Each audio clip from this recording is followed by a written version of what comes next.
Welcome back, everybody. It's time for Game 2 of the WePlay Dojo playoff match between Liquid and Alliance. I'm Gods. I'm LD.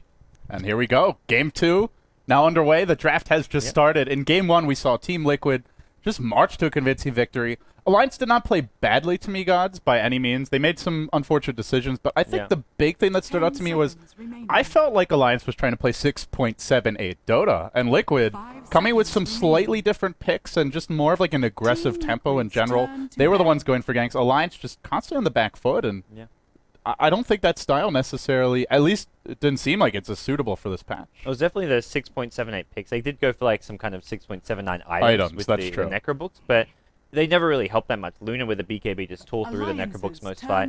I think the Invoker mid was nice and all, but just didn't seem to be as big of a team fight control. Like, you compare the Invoker's impact to the Batrider of Bulba, and you can just see that. Well, it was the what am I talking about? The Mag. I see a Mag in front of me. It was the Batrider who came out on top. This time around, though, Alliance go for a hero that could be guaranteed to have an impact on fights. Magnus for S4 in the middle lane. And I love this Visage pick as well. Just snap it up right away. Sure, he's got the reduced magic resistance now. Sure, he's got one less base armor. He's still Visage. Gives you the familiars to scout Roshan. You need heroes that can scout Roshan in this patch, especially on the Radiant side. So I like that pick as well, and just gives them a strong laning stage. They actually had the first pick Visage, and Liquid go into a Luna Prophet. Luna is somewhat weak against strong aggressive tri-lane, so we'll see what they pick to back this up. Last game it was Shadow Demon, I think a great support to combo with Luna, but I think they need something strong defensively, like a Shadow Demon and Earthshaker, because otherwise Alliance is going to see this and say, hey, let's even maybe look to go aggressive here. As much as they don't normally do it, I feel like this would be a game to do it. Yeah, Liquid would have loved like a defensive Rubik support because it can also steal the Magnus RP in those mid-game team that's fights. a good point. Rubik gets banned out, as does the Chen for fluff and stuff, so I like these bans coming out. Liquid pick up a Venomancer, though.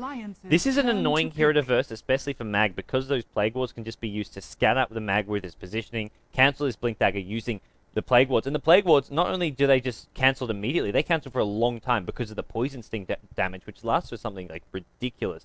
Like, the duration is 15 seconds of Poison Sting? That's a long time you can't use that Blink Dagger, I believe. Yeah, that is very annoying. And actually, we did some research. Poison Gale can be denied even at level 1. So for anyone who's wondering, that question has been answered. But the only change for Magnus this patch, I'm just trying to check the patch notes every game because there have been so many changes. Want to make sure we at least mention them all briefly. It's got a slightly better turn rate, which I think actually makes a difference for like Blink Skewer catching heroes out. As much as Magnus was picked for RP and Empower, a lot of games were won just because you Blink Skewer and you just pull an enemy hero out of position, kill them. And it's almost like having a free Blink Lasso every 20 seconds or so. Okay.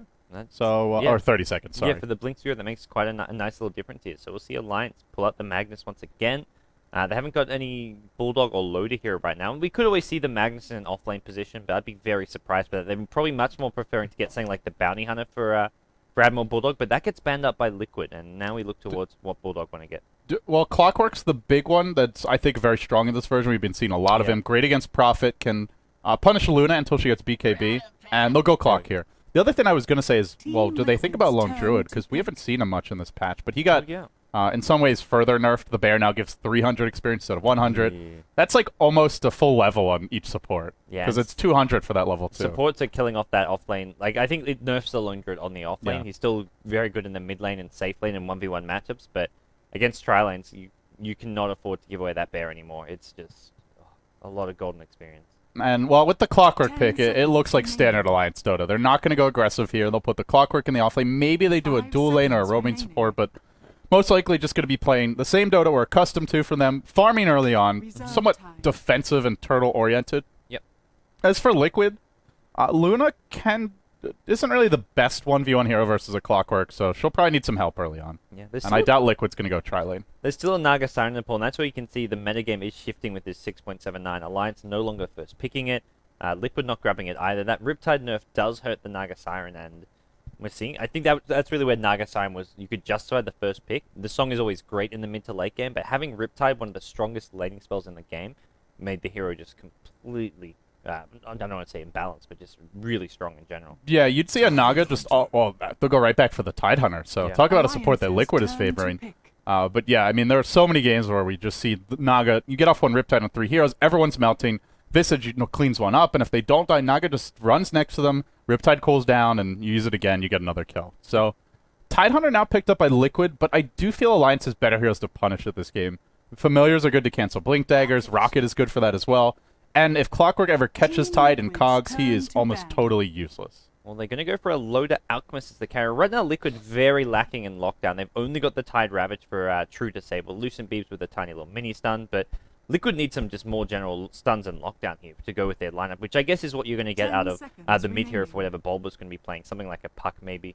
But Loader on the Alchemist, he's going to be looking to free farm away. He did the Midas build last game, and we're probably going to see a very greedy Alchemist play from him again in game number 2. Yeah, to me, Loader in 6.78 like perfected the way to play Alchemist in a safe lane, which is rush the Midas, save gold, get your recipe delivered first, get the Midas out, and then go straight into Phase Boots, Shadow Blade, and then into Phase Boots. And it allows you to gank and pressure a lot early, allows you to split push effectively, and it allows you to just be a threat to the enemy team, whereas like the Battle Fury build or going straight Shadow Blade, that kind of limits your farm and level progression. But I guess the question is that Shadow Blade build still the way to go now? Because you used to have an 18-second cooldown. You could be Shadow Bladed like 3/4 of the time. I think it was a 14-second duration, something like that. But now, is it still worth going for with a 28-second cooldown? Yeah, the Alchemists I've seen so far are still getting. It's nice for the initiations, I guess, but it just means you can't, like, in the past you'd initiate with the Shadow Blade, then 5 seconds later you'd have the Shadow Blade up again to escape with. So it was just ridiculous how you could use it to initiate and escape in the exact same fight, all in like a 10-second time span. Now it's like you've got to wait 15, 20 seconds, so you've got to be much more picky with your engagements. So we're going to see a Beastmaster coming out for Team Liquid here. And imagine it's going to be a Bulba mid Beastmaster. Yeah. So this puts your Prophet into Koikfa's hands in the offlane, one of his go-to heroes. I'm curious to see how effective it's going to be this game, because Alliance, some good long-range initiation in that tri-lane. And now we probably look towards Ake's hero. Or actually, he plays the Visage, right? So I guess we're looking towards EGM's hero. Yeah, I think it might depend on what their last hero is. Generally, though, Ake will play the Visage. So do you need something for EGM? They go for the support Windrunner every now and then. And do you think Naga's still a good pick this game? I think Naga's still... That would give him a quad melee lineup against Luna and Tidehunter. Yeah, which is a little bit... I feel like Naga isn't really that great against Tidehunter in general, because you're sleeping, you want to like make a big team fight. Well, that just sets things up for a Tidehunter because you're all grouped up. It's quite good if someone's getting rawed and you want to keep them alive, but there's other options. Like you could get a Shadow Demon and disrupt whoever gets rawed, or just force off them out. I was just about to say, Speed Gaming has gone to this Jungle Doom, and I was thinking, is this something Alliance might go for? And indeed they do. So maybe they're watching the Speed Gaming games, liked what they saw. Who's going to be playing this? It's going to be EGM. Yeah, it's AUI 2000 who plays it for Speed, so I think Alliance taking a page out of their book here, gods. Eternal Envy teaching a thing or two to his former teammates, perhaps. Yep. Well, once again, it's the former no Tidehunter up against the Tidehunter, and it didn't go too well for them in game number 1, so we'll see if PPD can have another ravaging performance on that Tide. There's a lot more ways to deal with them, though. You have Doom, which I'm pretty sure Kraken Shell does not remove. It used to, but it doesn't anymore. Yep. You have Clockwork to hook him and catch him on position. The one thing you don't really want to do is try and kill him with, like, RP, Alchemist, Chain Stun, unless he has a BKB up. So for now, Bulldog's actually picked up the Doom. EGM on the Clockwork. They could well switch, so we don't know for sure exactly how they're going to be playing this, but there is a chance of a support Clockwork. It's not unheard of. So you know it's going to be an off-lane Prophet, most likely for Liquid here. Liquid's, I'd say their lane's fairly predictable, but I guess it is a very good chance that Clockwork does get played. Maybe he's an off-lane Clock for EGM and Bulldog goes jungle. Yeah, because Bulldog's picked up Quelling Blade, so this really looks like a jungle Doom off the bat. All right, gods, let's introduce the teams. It's game 2 of a best of 3. Winner of this match moves on to play the winner of Empire versus Na'Vi. The loser plays the loser of that match. It's all best of 3s up until your loser bracket and grand finals. Well, we'll have 2 more matches tomorrow, Na'Vi versus Empire being the first of those. But Liquid, on the dire side, introducing them now, leading 1-0. TC on your Luna. Fluff and Stuff, your support Venomancer. PPD, he was like you said, ravaging Tidehunter last game. Let's see if he can be equally ravishing this game as well. They're going aggressive trialing. Your mid hero will be Bulba playing the Beastmaster. Pool 2 tangos. The pooling continues even in this version. And Koikfa, pool 2 as well, playing that Prophet. Well, as for the Radiant team, Alliance, they're down 1 game here in the playoffs of the WePlay Dota 2 tournament. $25,000 up. We're going to see Ake on the support Visage. We're going to have Loader playing the carry Alchemist. And then finally, Bulldog going to be playing a jungle Doom here. So it's just a dual lane coming out from Alliance. As for their solo mid, it's going to be S4. He's going to be on the Magus. And that leaves EGM in an off-lane Clockwork role. It looks like he may get a 1v1 matchup because Liquid are looking to punish this dual lane by going with an offensive tri-lane of their own. The one thing I'm not sure they can... Well, actually, if they go ganking the Doom and they find him, I think they can punish Bulldog. But the thing is, it is a long journey to go all the way towards mid, and Depending on the creeps Doom has, he may not be a particularly easy kill. Speaking of Bulldog, he is heavily decked out here with some big-ass horns. Looking pretty badass, I gotta say. Yeah. Well, Doom, one of the most intimidating heroes in the game. He's lacking Doom items. There's only one of, well, like 7 or 8 that he's got, so... Okay, well, just the horns, but they look impressive. But yeah, looking at Liquid, remember, with the new creep equilibrium, the creeps are going to meet, like, right around here. So you can actually execute this backstab even in your off lane. And they've got good vision using the Observer. They'll know who's protecting Loader. And, well, it's going to be a Visage here. Loader, if he goes in for a creep, he should know this is a tri-lane. He'll see the Luna here and think, okay, where are these supports? He's not even going for this last hit, knowing that there's a good chance he would get ganked out by the Tide Venomancer. Yeah, I think this works a lot better when you have a traditional offlaner showing in the lane. Like, when they did it against Speed, they had a Timbersaw showing, which you pretty much expect him to be solo, but... this seems like it's not going to be as effective. Well, he come out the supports and not going to be able to get too much done here. Loaded with a Stout Shield. Just the one base armor, though, so he's still very squishy here, prone to getting ganked out. But it looks like Alliance going to start by stacking the pull camp and just getting ready to pull that as soon as possible and try to deny as much experience from this Liquid tri-lane. So Bulldog, he ended up getting a Wildkin camp, and unfortunately did not get off a stack before killing it, which I don't know if he could have done anyway. I'm not sure if he's enough damage. He doesn't have the mana pool either. He can't even use Tornado. He'll need like 2 branches to do it. So this is an okay hero because you at least get the bonus armor, but not really ideal. He may even go aggressive jungle, which I actually like a lot because Liquid, they could go hunting for him. And frankly, Doom can't do anything if the enemy team ganks mid. Just early on, he's not useful. So heads off lane or maybe even into the enemy jungle.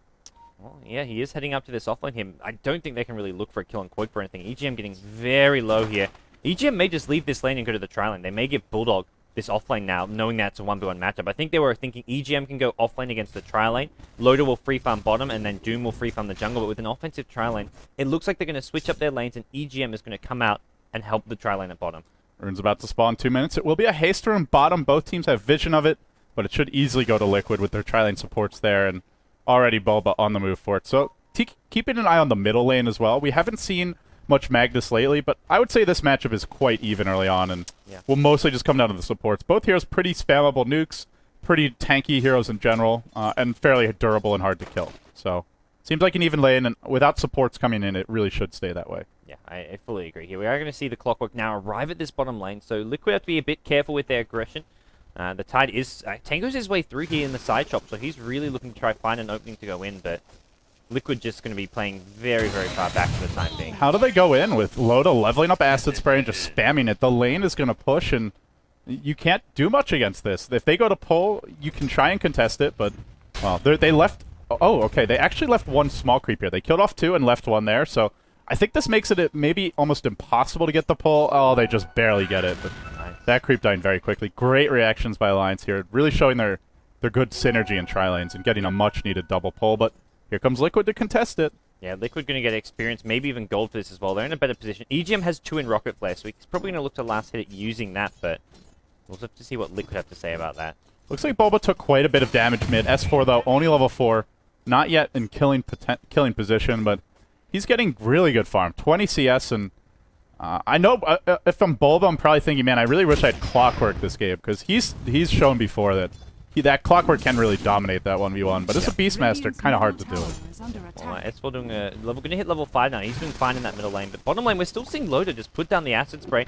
I'm not sure how much I like this. It's a big mana cost, 130, 140 mana. It's not really helping him last hit a whole lot. It is pushing out the lane, which couldn't quite likely be a bad thing for him to be doing here, but it's going to be EGM with fast boots. I think he was trying to chase down Fluff there, but I think realizes he can't because he's got no points in battery assault. Yeah, even though the tri-lane isn't going great, Lotus, 10 CS to the 18-4 of Luna. Uh-oh. This could be maybe your first blood going the other way. EGM caught out in the cog, and although they try to come in, can he do the damage? Soul Assumption is enough to get the kill. Visage showing that he is still as strong as ever. And what should have probably been an easy first blood for Liquid ends up going the other way. Yeah, Luna gets the kill for Liquid, so it does go to their carry, but either way, first blood to Alliance's hands, and that's where, yeah, Visage just being in the neighborhood. You think you've got the first blood, but suddenly that burst damage comes out, and S4 made, sorry, not S4, the Clockwork, EGM made the right decision, just holding his ground and fighting. Yeah, and S4 not even going to get the runes, but honestly, he's bottle crowing, and if he's not getting runes, it means that he's CSing more than Bulba. Up to 31 CS. Already the Arcane Boots up, 5 minutes in. And these supports are pretty under-leveled on Liquid side. You have a level 2 Venomancer, a level 3 Tide, which is okay for 5 minutes. Not bad, but very vulnerable to a gank from this Magnus. Yep. Once he gets like his Blink Dagger around that 10, 11-minute mark. Oh, RP on mid lane. They want to go on Bulba. They actually screw it back into the Visage here. Bulba's got Raw, but they've got Cogs. He's not going to use it. I don't think there's any way out of this one. Bulba's just saving his Raw. He doesn't want to use it. I think he realizes it's not going to save his own life. Easy kill for Alliance with the first RP of the game. And Bulba's going to respawn, probably TP smoke to maybe gank another lane, or at least come back mid with some support. But that's a really nice start for Alliance here, getting 2 kills on important lanes. I wonder if he wants to go, because for LGD, China, like when they were on the Beastmasterman, you always see Xiaowei ganking the enemy solo, which would be Bulldog in this game, but speaking of Bulldog. He needs to be careful. Yeah, Venomancer, it's going to actually hit him with a Gale here. Bulldog's on the run. He's got 3 points in Scorched Earth, so a lot of HP regen, but... He's got a Quelling Blade here as well, but I don't think it's going to matter. A few more right clicks. Down she goes. Did not have to use Roar for that either. Bulba just TP'd back mid. Well, nice rotations coming out from Liquid. Bulba, yeah, he's back mid lane, so knowing the RP is on cooldown for a bit longer, 60 seconds where he's relatively safe, and S4 actually just healed up. He comes back towards the mid lane. Not going to get the 6-minute rune, it looks like. That's going to spawn bottom, and it seems to be going to be going the way of Bulba, who, at this point, it's an illusion rune. It's not really going to matter too much. He's falling behind in experience as well as farm in the mid lane, and this is not a rune. He's 15 CS behind. Oh, that's a lot. Yeah. That's almost 1,000 gold S4 is up on him, and S4 was winning that CS by like 9 even before the kill, just because Bulba's been going for the runes and they keep on spawning bottom, which is not really ideal for him. But overall, gods, I guess the big question is who's coming out on top here. I would say, even though Liquid kind of abandoned the tri-lane, we might see an engagement mid. No, looks like S4 will be okay. Preemptively skewers. I think he was really afraid then. I think he saw Bulba just getting a bit more aggressive than normal and thought, okay, he's about to roll me. There may be 1-2 supports as well as a Nature's Prophet TP. And Nature's Prophet has the level 6 ulti as well. Doesn't have the mana for it right now, so he probably wants to go back home to make sure he has that extra burst damage for when Beastmaster does go for a gank. Yeah, absolutely. So the other big thing for Alliance is that Loda did have to go 3 points in Acid Spray. Liquid, they didn't stop him from getting any points in Greed. He went in a 1-1-1 build, then into the 3 Acid Spray, but it is really going to slow down his farm. And Loda is so accustomed back at TI3 to just teams trading with Alliance, giving him the safe lane farm, even on a hero like Alchemist, but that won't be the case this game, so I think Liquid's still good economic damage done in that way, and even abandoning the tri-lane now is not a bad trade, all things considered. Here comes the ganks. They're going to gank out EGM. Roll goes down on him under the T1 tower, but multiple TPs. EGM's still alive. He's got a salve here as well. Hit by the Gale, and it doesn't do any damage if it's level 1. He's just ticking down, though.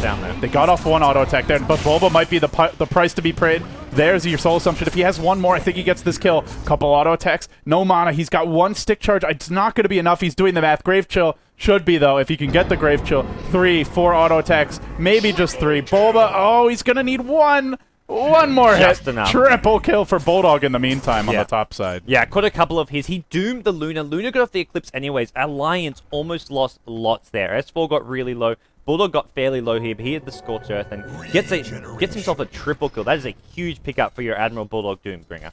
Yeah, all of a sudden, if Bulldog wants to go straight into Shadowblade, straight into Midas, whatever it might be, he's going to have it very soon. 1,600 gold up, and we'll have to see which direction he takes it, but the other big thing is S4 ends up living through the fight, and his Blink Dagger, already 1,200 gold. If they just stack the big camp from a few types, he could easily have this by like the 11-minute mark or so. Yeah, on top of that, Loda's got a ton of space to farm at bottom lane with only the Tidehunter still there, with the lane being completely abandoned by the rest of the tri-lane. So everyone on Alliance benefiting from that, apart from maybe the Clockwork who died at the start of the fight. EGM's really the one who suffers, but he'll gladly take that fight for the benefit of the other 4 heroes on his team. And already they have Familiars online as well. 9 minutes in, you're walking around with Familiars as well as a level or rank 3 Soul Assumption against a level 4 Venomancer with 600 HP. And even a Tidehunter, as tanky as he is, I would say Visage is probably one of the better supports to punish that just because you can burst him almost instantly. Here come the Familiars mid. They might look to go in Bulba here with RP. Yeah, and the other thing you have to punish the Tidehunter is the Acid Spray. That's really annoying if you go for that Blink build, which we saw last game from PPD. Combine that with familiar damage, and they're going to be doing a lot lot with all the minus armor. And even Rocket Flare. This is a game where Ravage is not like your almost guaranteed Ravages like what PPD had last game. Yeah, Clockwork's going to be looking out for those Tide, because if he initiates on Tide, may force a very early Ravage that he doesn't want to use. Okay, so Admiral Bulldog not going for a super greedy build. He goes for the drums, which is just a good, well-rounded item. Helps his team out, helps him out a bit, and it does address some of Doom's main issues, which are his mana pool and just general survivability. Yeah. Having this ultra movement speed, I guess, is kind of a nice substitute for going for the Shadow Blade in some ways. And he ain't no Bloodseeker, though. Yeah. That's for sure. He can go back for something like a mech here. He can go for like a Shiver's Guard. There's a ton of different items which are all really nice. BKB always good as well. So we'll wait and see. But yeah, I mean, if you're Liquid right now, guys, I guess what is the game plan? You're down on gold. You're down on experience. You know the S4 Blink's coming soon. Alliance have gone for the much greedier draft here. Every single one of their heroes scales really well into late game. You have heroes like Venomancer who don't scale that well. Even Tidehunter, I wouldn't say he doesn't scale, but he's just largely countered by Alliance. So what's the game plan here for Liquid over the next 5-10 minutes? It seems like they need to just play like pick-off Dota. Look for a pick-off after pick-off using all the smokes they can. I think they're behind far enough that they're just going to say, hey, look, we need to use all the smokes we have now to get some kills. With Bulba as well as like the supports roaming around, get kills with Raw, TP in the Nature's Prophet as needed, and they've got Ravage, so they can team fight if their team fight follows up, but the most part, they just want to get pick-offs on key heroes like Loda. And they might find Fluff here, TPing out, S4 just a split second late with the skewer. That would have been his Blink Dagger, but still, he's about to get it. And Loda, going back for Greevil's Greed now, not skilling the stun for the time being, already up to 1,900 gold. I wonder what he goes for this game. We mentioned some of the changes to Shadowblade, but it's still a good item on Alk. It still gives you a decent attack speed and damage, which works well with the hero, and just some general mobility, but we'll have to wait and see. As for Alliance, when they get like the Blink Dagger up and they just they've got the drums on Doom, do you think they just try and take fights and push towers, or are they happy just to keep farming? I think they can just keep on farming. Like, I'm looking at even like Liquid, I don't think their late game has, and like Luna is not going to outcarry an empowered Alchemist who can just go to work with you with Abyssal Blade. You've got Doom to deal with one farm core. Sure, you have a decently farmed Prophet with a Phase Boots Midas, but I don't think Liquid have this late by any stretch of the imagination. To me, Alliance can completely sit back, and if they want to go for kills, they have a great lineup to do it, but I think just be selective. When you have your Doom available, when you have a Blink RP, you don't need to be going for risky kills by any means. Yeah, I like this micro and play from Aki. He comes in with the Familiars, prevents the Luna from stacking the Ancients there, and now... Top lane. Top lane. Oh, it's a wraparound. S4 in trouble. He's going to go down here. Looks like he's not even going to get a Skewer. Oh, Skewers now, but it's too late. PPD. Is he going to RP for this? No. He could have almost RP'd that. Yeah, he could have gotten the kill, but the hook shot in anyway. They catch out Fluff. Roar's going to come through, though. Those wards going to start doing the work. He didn't get off the Cogs in time. Now the double damage Beastmaster. The Cogs get dropped, but I think he goes down here anyway. That Poison Sting damage will be enough with a Lucent Beam follow-up. TC working on the tower as well. Liquid, that's what they needed, was a good fight into a push. There is the Blink RP, though. There is going to be the opportunity for Alliance if they want to rotate. And speaking of Loda, speaking of his item selection, he goes for Helm of the Helm of Iron Will. This may very well just be a straight armlet, which I think is a great pickup on the new Alchemist. Yeah, especially when you're kind of playing against a trialing, not farming all too well. You're playing from behind. Getting an armlet is going to be really nice. If he hits that level 11, gets the 100 HP regen per second, oh, sorry, 75, it suddenly gets really ridiculous how fast he can heal up. And he can just have armlet on whenever he's in rage form. Yeah, and in fact it was an armlet. Already the courier was on the way, so... Yeah, you get the armlet, and it mitigates the fact that you don't get bonus HP from your ult, and also gives you much-needed armor. It's a great little pickup for Loda. Yep. It's not the best late-game item, it's not really the best farming item, but it's a great, just be hard to kill and fight, like, for the next 10-15 minutes or so kind of item. Well, we see Alliance hit level 11 on the Doom. Looking at some of these hero levels of theirs, it looks like their supports are doing okay. Clockwork, Visage, level 6, level 7, but their core heroes all up to where they want to be. Mag about to hit that level 11, get his level 2 ultimate coming into play. Liquid, though, they're doing fine. They're on par right now. Looking at the gold graph, very even. Experience as well. Nothing really separating these two teams in game number 2. And Loda's hitting for some pretty serious deeps here when he turns on the armlet, like plus 86 or so with Empower. So this is where he can go for like a more just tanky, survivable build because he has got the Empower on his side. Yeah, and Alchemist is a strength hero. All his stats gains are just awful, but he's a strength hero, so he gets the bonus damage from the Empower and the armlet extra strength. So pretty nice pickup. Gets the tower, going to TP top to keep farming. Like you said, Alliance can easily just keep on farming, and in fact, even with the Blink Dagger pickups, it's not like they're far ahead of Liquid, and taking team fights against Ravage and Raw is always very risky and dicey. Yeah, if you just farm until you get BKBs on your 3 cores, the Alchemist, the Doombrainer as well as the Magnus, suddenly Liquid, who do you roar? You can't roar everyone. Eclipse won't damage any of those heroes. You won't be affected by any of Venomancer spells or the Prophet ult. Liquid, right now, I would say like 80% of their damage is magical, and that's a problem if Alliance just want to farm, get BKBs. Then you're putting all your eggs in the Luna basket, the only real right-click damage, but well, then you have Doom to complete and RP to completely counter that. Liquid want to defend middle lane. They're TPing in the Venomancer. They're going to start setting up Plague Wards. I managed to defend, but S4's looking for a Blink RP from the sidelines. The pings come out. I think they know he's there. They can maybe... Oh, they've trapped him in. He does have a skewer available. Yeah. He should be fine. Okay.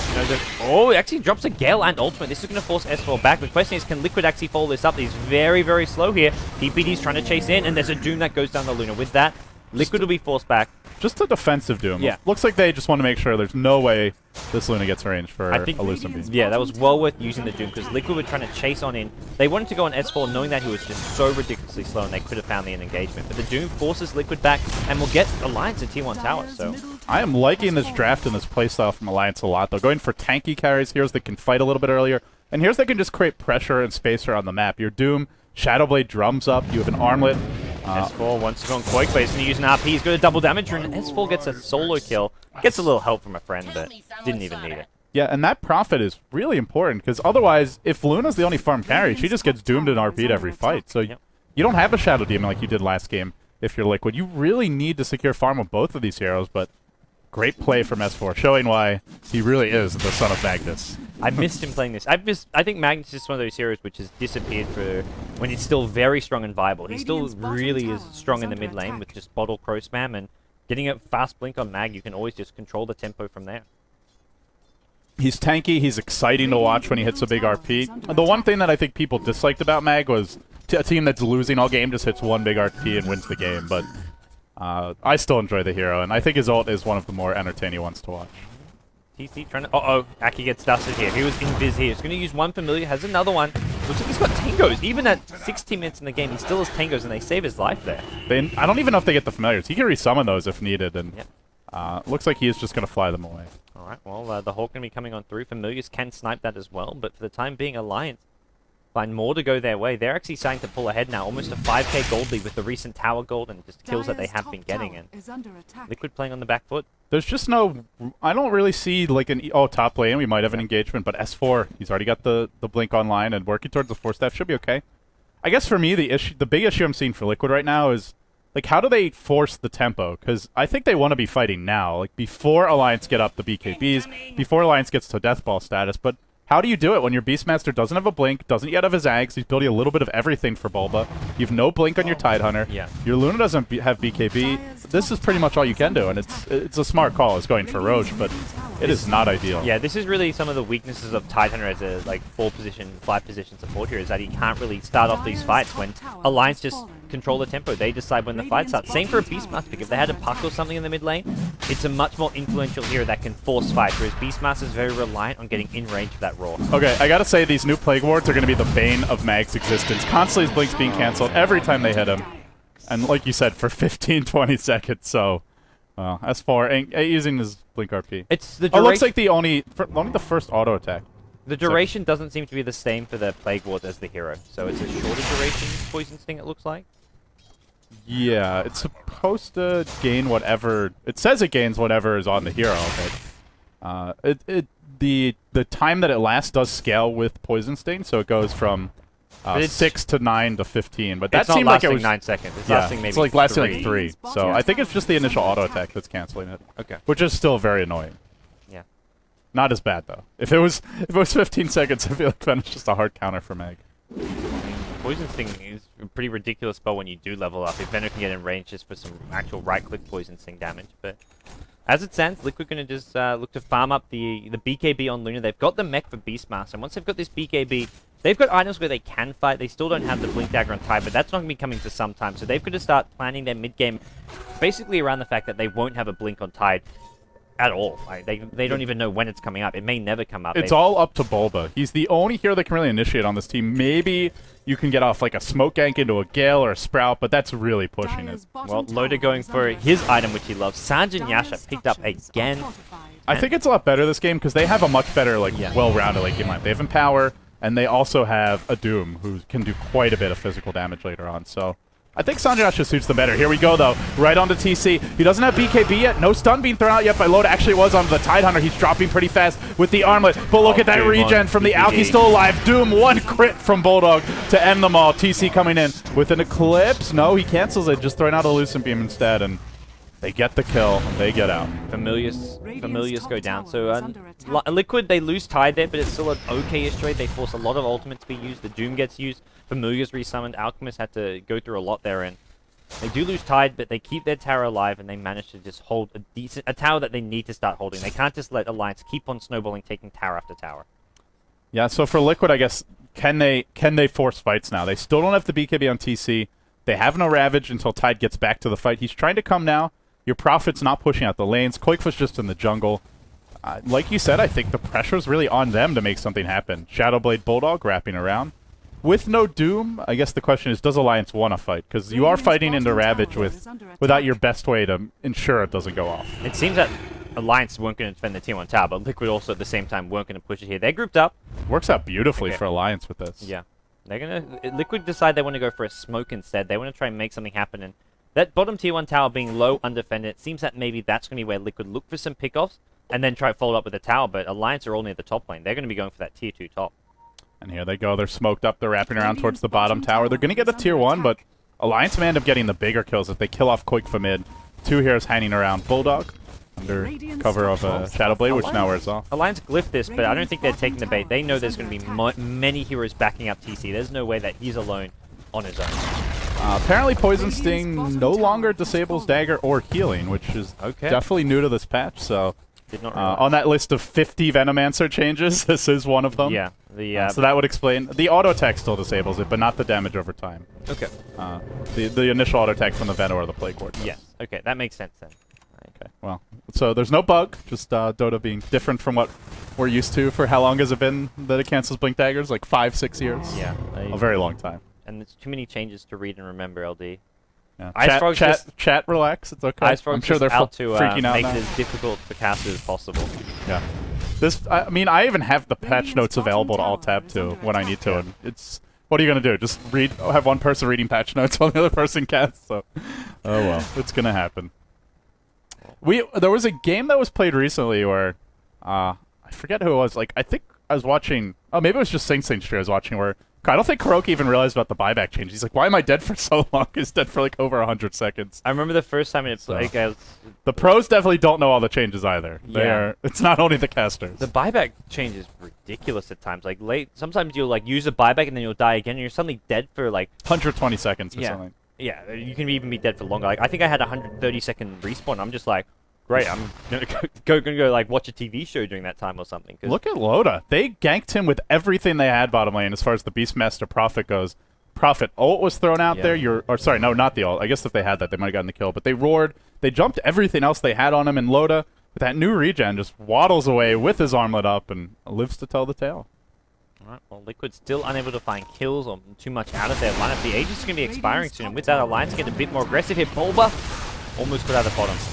TP's out just in time. S4 was looking for him. S4, speaking of which, has a Blink Force up now, 1,300 gold. And do we see that classic refresher for him that used to be the go-to mag item? Or I guess BKB is nice against like the Eclipse, the Tide Ravage, but there's still a Beastmaster role. I think BKB is like the safer way. I think you go BKB here as well. Doom picks up the Shiver's Guard. Visage is going to be close to a mech now, just a couple hundred gold away. So their late game is just devastating. They also have the Pack Leader aura, which we forgot to talk about, but you throw in Power and Pack Leader aura on these two carries, it's just... They don't need items to do damage. It's like an aura strat. Right-clicking, yeah. Look at that. He's already critting for 453, and he hasn't even gone for like a right-click build. 527 there if he's getting the higher base damage rolls. Alliance really have the late game secure. The AC is coming soon. So I think for Alliance, when they've got the AC, they have the mech, that's where they start taking fights, because their items just completely outclass Liquid now. Liquid... They've got a BKB on TC, but that's all. He's got one item. And then you've got a Quakefoot with a Silent Stick, but Silent Stick not really the best against teamfights. It's great for picking off heroes on their own. So Liquid, their items just don't match up. And until they have a Blink on Tide, taking teamfights is going to be very difficult for them. Yeah, absolutely. And Alliance, no pressure. They can continue to farm. They still have most of their outer towers. Liquid, sure, they have a Prophet, but that's where the Rat Dota ends for them. There's no Anti-Mage. There's no Phantom Lancer Coddle. Luna's not a great kind of split-push Rat Dota type hero, so Alliance aren't going to die to that, and they have plenty of heroes to punish it. Your Clockwork Hooks, who now has a Force Staff, by the way, your Shadowblade on your Doombringer, and the Blink Force Magnus. So Alliance can deal with Rat Dota. They have late game secured. They're in no hurry here, and I think if they want, they can just farm for another 15-20 minutes and have this game like all but wrapped up, barring a horrible team fight. Yeah, and Liquid trying to just get a bit more map control for themselves, going into the enemy jungle here. Buff and stuff, just always going to ward off this big camp here, just trying to get some extra vision. And Alliance having their jungle somewhat denied, but they're not going to be too worried about this. They're just looking to just play things patiently. They know that right now they are the ones ahead. Yeah, absolutely. They're comfortable. They're working towards the AC on Loda. Liquid. Gotta be careful here at bottom lane. Yeah, he was really pushing hard. And they do have some good wards in the jungle, but that is not going to help you against your Shadowblade Doombringer. now on the prowl. They've spotted out TC, actually, I think, as the pings come out, but he'll quickly TP away. Does he get out in time? Oh, just barely. Gale from... No, not a Gale. Or was it a Gale? There was a Gale on Bulldog. Gale, as well as the ward slow, ends up keeping him alive. I think Bulldog gets him otherwise. Yeah. Just out of range. And also that longer cooldown on Shadowblade. Like, the longer cooldown on Shadowblade also kept him alive. Alliance now have the AC, though, and with Aegis no longer online, they're going to be thinking about going for a push here towards the bottom lane. Absolutely. Alliance wrapping up and looking to get aggressive here. Is the Assault Cuirass online yet? It is, and that's cue for Alliance to start team fighting. The only solution for Liquid is to split push with every ounce of your energy. They'll take the tier 1 mid. They might even take a tier 2 top and mid, and that would be, frankly, a great trade for this tier 2 bottom.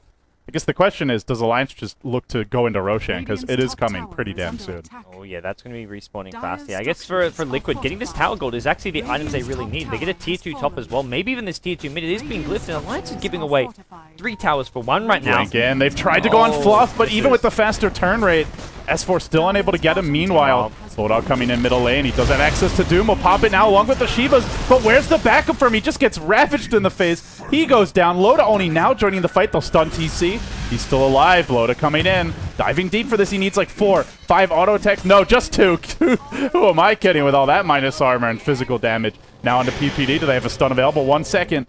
Barely going to make it out. They're going to get Bulba. He's trying to TP out. The familiar stun easily going to cancel this one. Bulba's got no way out. And Aki with one last solo something too will get this kill.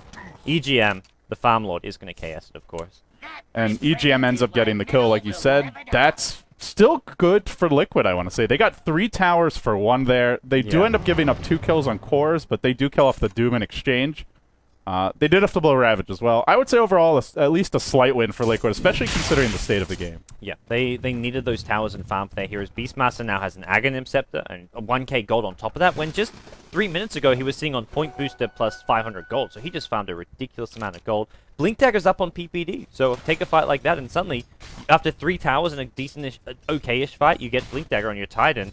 Well, that's something, I think Alliance was just really poorly decided to go for that tier 2 bottom tower and give away so much to Liquid. They just needed to be dealing with this counter push.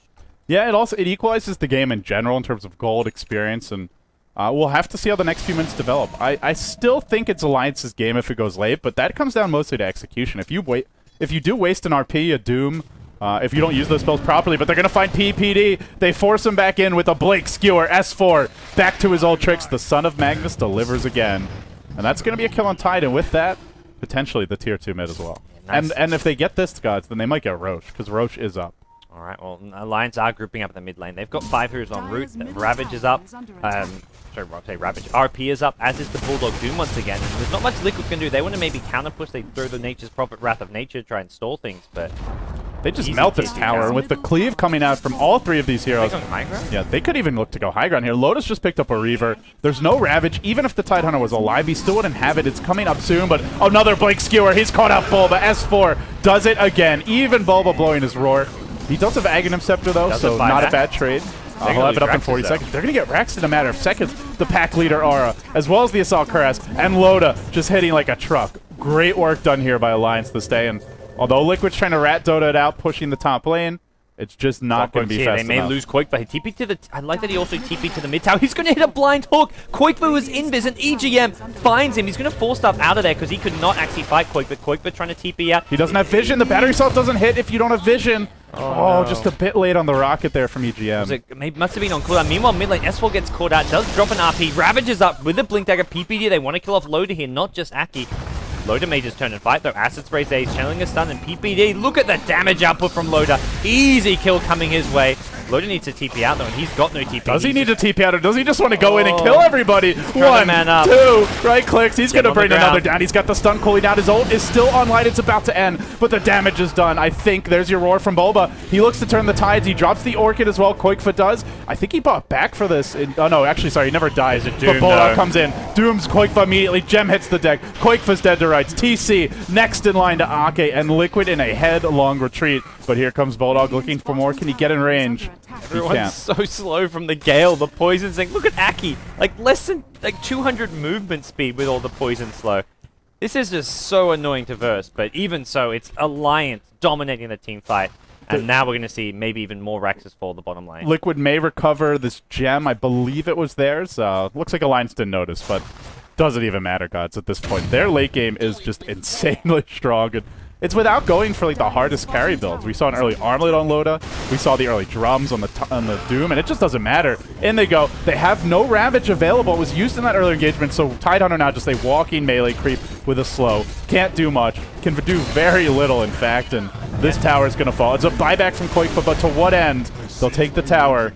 Now Alliance looking to retreat out. Hook shot from EGM.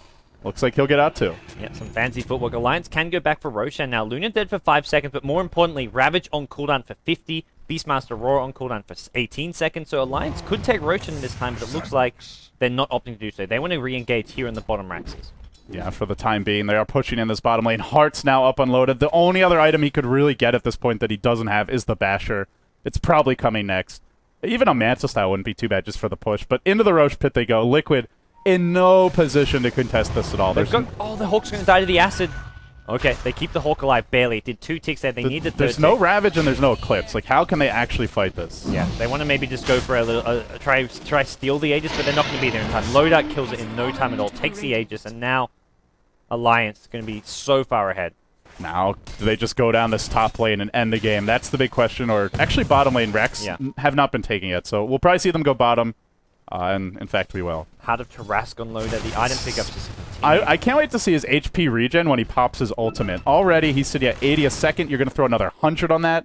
That's 180 HP a second. Even with the armlet being turned on, you're still netting 140 per second, even with the degen.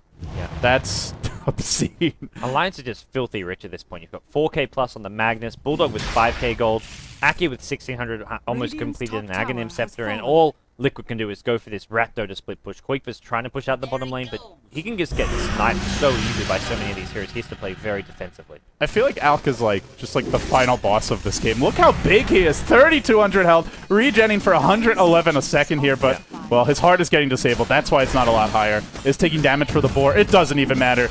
PPD sees him. He says, I can't do anything here, guys. What's my plan? They even throw Lincoln Sphere on the TC, but he still gets RP'd. They try to keep him alive. I don't think it's going to end up mattering here in the end. The Ravage coming out. Loda, he's dropping pretty fast, but remember, he's got heart. He is still alive, and everybody else in Liquid just melting. It's Bulldog trying to clean up here. PPD, no Ravage. Nothing left for him to do but die, and die he shall. Liquid drop game 2. Game 1, a very convincing victory for Liquid. Game 2, an equally convincing victory for Alliance. Gods, the question now is, who's going to take Game 3? Yeah, who takes Game 3? Who moves on to that winner bracket final? Guaranteed top 3. All the teams in the playoffs, Na'Vi, Liquid, Alliance, and Empire, guaranteed prize money, at least $2,000 in that bit for being in the top 4. But right now, they want more. They want that top 1 finish, and that's what both these two teams will be gunning for in game number 3. I like this Alchemist build from Loda. I like the way they drafted the Alchemist. They got a Doom who can give him the pack leader aura. You have Empower coming out for the Magnus, who just makes you stronger with less items. I think this is a nice way to play Alk, and I don't know that Alk is quite as strong as it used to be. I still think the old Alk ult is a bit better, but this is showing, like, if you get the items up and you get to late game, Alk is he's a beast. He just goes to work. Man. And looking at Alk and Visage, Loda and Aki, the two good old friends, neither of them with a single death that game. They played just flawless, so they didn't give Liquid anything. Wow. Liquid really needed the gangster rotations, and that's where I feel the draft was fine until that last big Beastmaster. That's where they couldn't get enough out of their Solomon hero. I think it's where I feel like Dragon Knight is just a superior version of Beastmaster in a lot of ways. Puck would have been a better pick. I feel like there was just maybe a lot of better options for Liquid as far as their mid-hero goes. They also, I think they had the first pick coming out of the second stage, and they could have gone for Bulba's Clockwork, I believe. Okay. But they let Alliance take that and went for the Veno instead. I'd have to double-check the draft to be sure. But that sounds about right. Bulba really likes that Clockwork versus Magnus matchup, and he feels that it's just very Clockwork favored, and he's shown it before, so they don't really get Bulba on like a signature here. I think that hurts them, and Alliance just executing their game plan quite a bit better. Well, with that said, we are going to be going to a Game 3, the decider here between Alliance and Liquid, guys. Stay tuned.